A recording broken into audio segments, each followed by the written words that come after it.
it's time for the shift, quite literally the shift.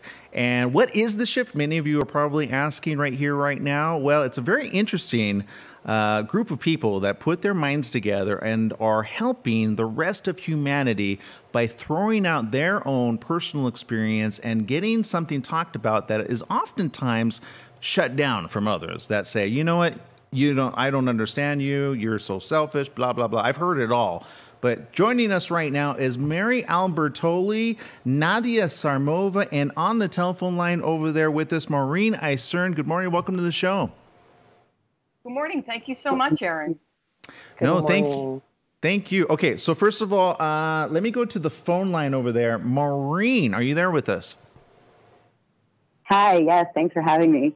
Okay, so all of you got together to put up this really fantastic shift, and I'm going to go to you, Maureen, really quick first.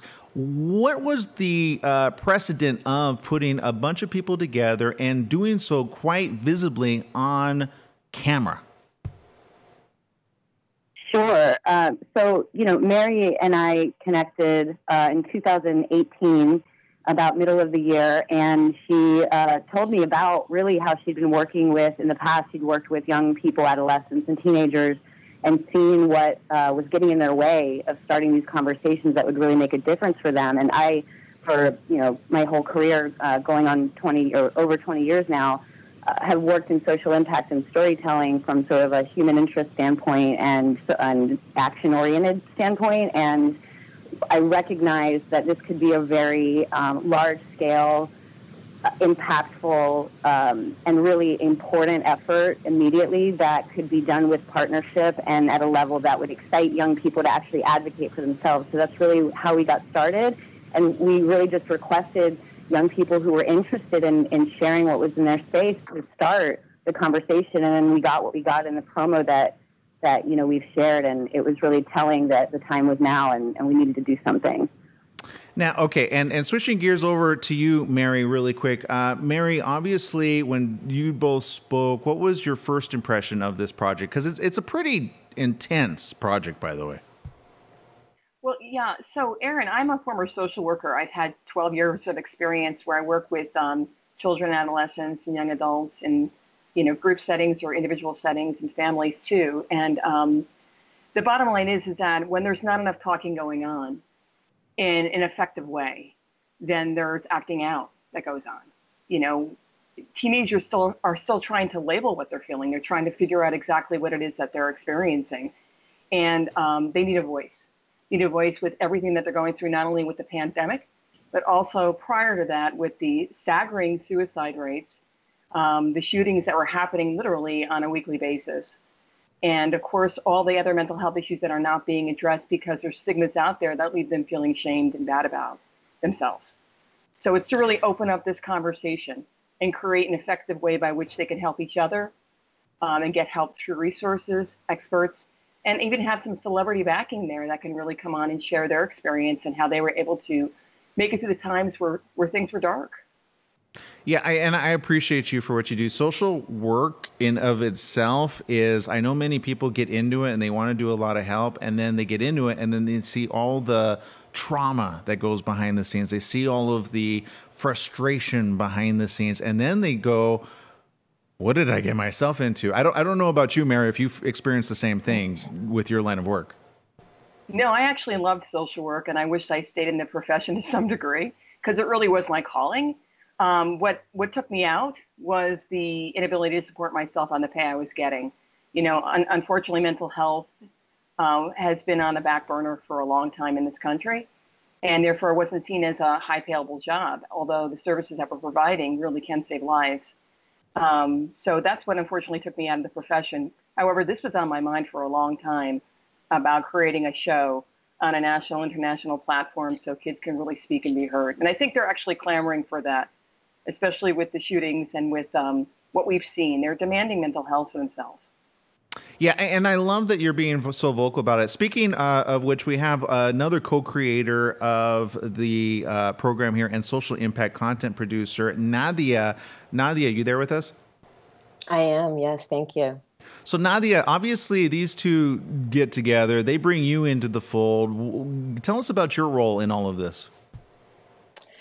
Yeah, so I've been in the entertainment industry now for over a decade, and what I've really noticed is that entertainment, by and large, doesn't really fulfill on its fullest purpose, and so I've really focused my career on creating impactainment, so entertainment that also, in addition to entertaining, impacts, educates, and inspires people to take action around relevant social causes.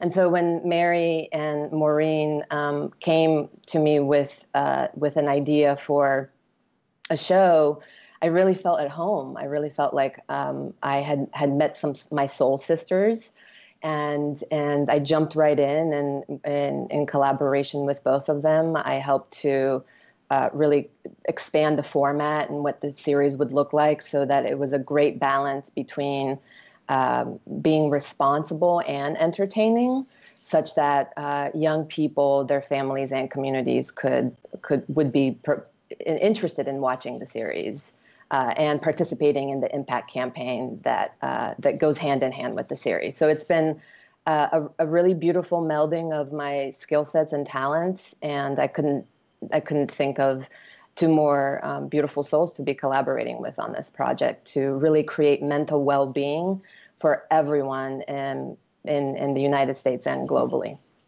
Well, and whose idea was it to put, first of all, I'm sure there was like some type of casting call or some type of request for very raw and significant stories to be told, because from what I've seen, I saw a glimpse into this series, The Shift. I got to see firsthand a couple of teenagers and young adults that were opening up about their own story. And in some way, shape, or form, they actually felt almost like they were relieved to share their story, quite publicly, by the way. I'll leave, who wants to answer that one? Oh, definitely, Aaron. I think they were relieved. We found out, too, a month after they had come together for the film day, or the shooting of the promo, that they had stayed in contact with each other. They had gotten each other jobs. They felt like they had reached this point of connectedness that they hadn't experienced before. And the safe space that was created and generated on the set was amazing. So I just wanted to add that. Yeah. Yes. What the surprise was, I think, for all of us, was that while there was that feeling at the beginning of like, how is this going to go? And it was quiet, and people were also, connecting and getting to know each other before we started filming. Once we really started talking, it didn't take much to really open the space up for things to just come out. And it almost felt like they were recognizing themselves in each other so immediately that it didn't feel scary anymore. It felt like a space where they could actually acknowledge that, what you're going through is what I'm going through, and what I'm going through is what you're going through, and we're all here just human beings going through what we're going through. And sharing it really elevated this energy at the end, where you can see how they're hugging like they've known each other for their lifetimes. And it really was extraordinary to see their generosity, not only to sharing with each other, but ultimately to themselves, to let themselves, kind of move past this point of holding back, and discover that they were really able to be heard and supported, and then, let go of what they were struggling with around it on some level, right? Access to something new that you can move into. And I think that's what we accomplished with them. And to be honest, we didn't have to scour very hard. Nadia and Mary were in conversation for some time with a group of young people, but it was actually kind of telling how many young people were available very quickly to share, because it really present need for people on every level. Mm-hmm. Mm-hmm. Yeah, Aaron, the raw. Go ahead. Pardon. I just wanted to add that the raw emotions that were palpable to you and watching the proof of concept video were exactly what was present, both for the crew and the young people who participated. It was, the emotions were dynamic, and I think everyone really felt goosebumps and delightfully surprised by the experience. And I can imagine, I mean, there comes a certain responsibility with this as well. Whenever you have ones open up, some have worked through the process, some are still working through the process, because I happen to know a lot of friends and family members that have opened up to me about their own personal experience, because what I have seen quite oddly enough, because I didn't think it to be the case, the moment you start opening up about your own personal experience, others tend to kind of say, you know what, you understand. I feel more like non-judgmental, like you're not going to judge me for having feel this, so I'm going to share my story with you. And then I have found out through the course of things, people, even though they may not have gone through it once, they still struggle again and again and again. So my question to the three of you is, what's being done further to help these ones, especially the ones that you've identified, to stick together, to help one another? Because I find it takes a village, quite literally, or even a group of people to say, hey, you okay? You okay? Are we all okay? Yeah, that's a great question, Aaron. I think what we're doing is really putting those resources in place so that we have connected with some very big organizations such as Rise Above the Disorder, the Texas Crisis Line.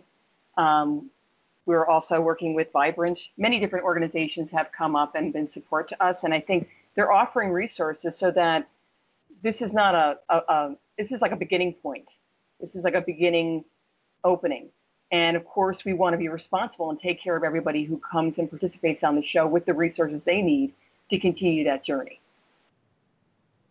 Right. If I could add, I mean, the Crisis Text Line and Vibrant, which runs the National Lifeline, and then Rise Against the Disorder, which is also known as RAD, they are all just incredible organizations that offer free mental health services. In some cases, I think in all cases, 24/7. And on our website, we've posted, you know, that the shift is really a place to start a conversation, but if you actually need support and need help, you can access these resources immediately to get connected with a counselor and with support, so that it's not left just as an idea or an insight, but something that you can actually take action on and get, you know, professional help.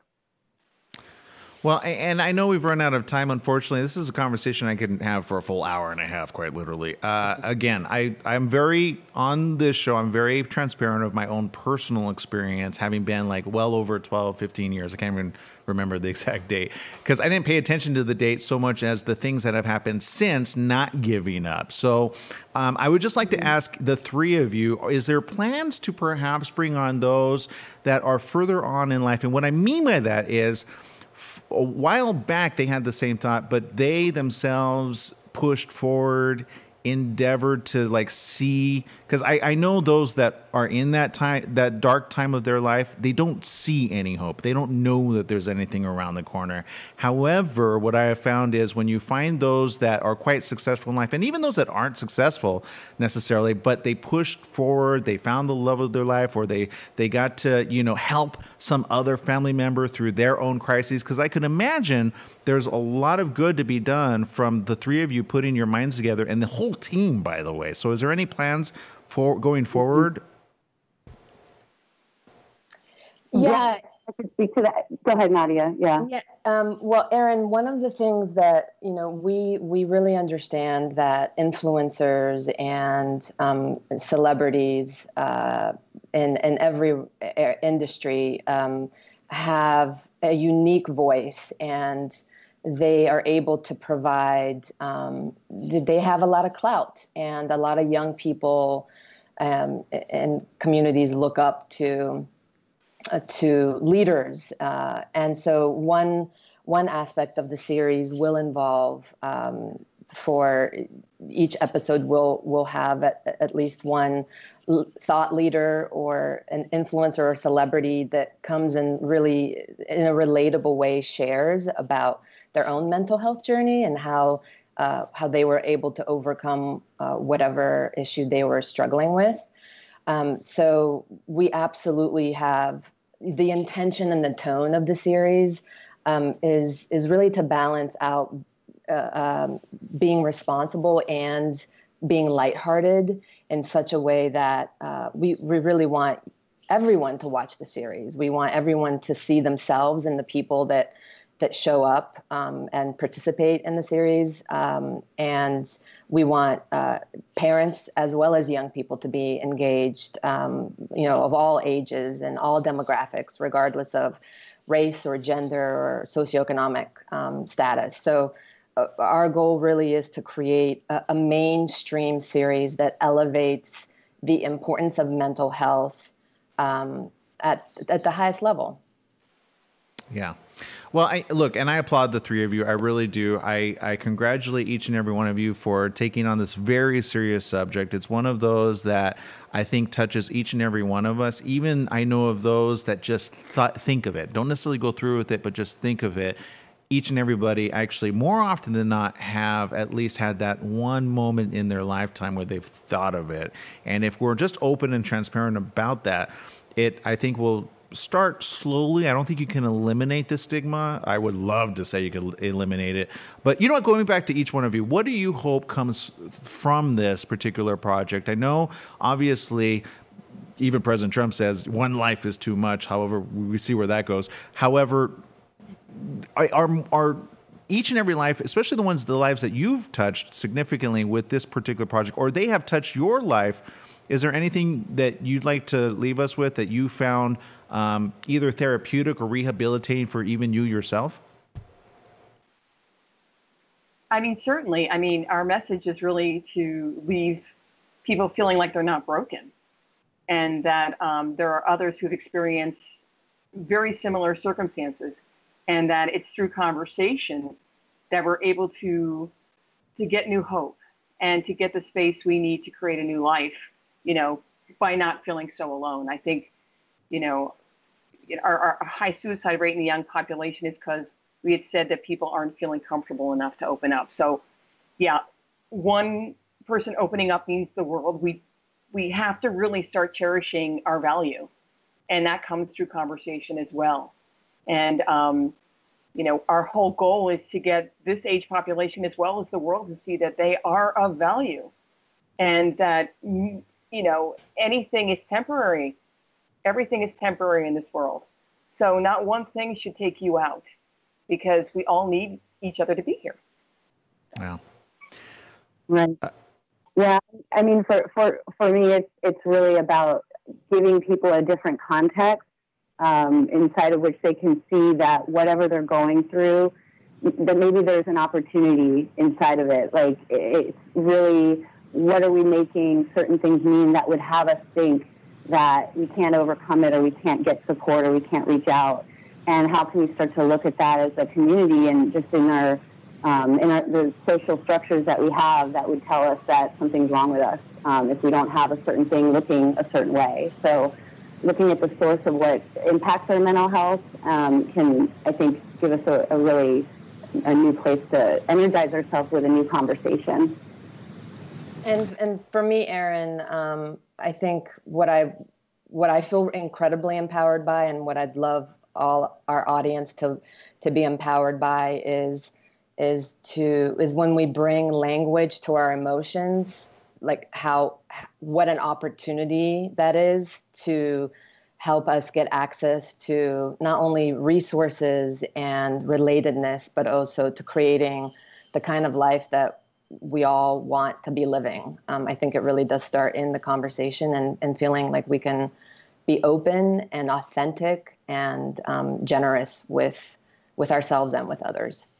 All right. Well, I want to thank the three of you for doing everything you've done. Again, The Shift, you can follow them on Facebook at The Shift Series Official, Instagram, The Shift_series, Twitter, TikTok, Medium. You can also use the hashtag Feel the Shift.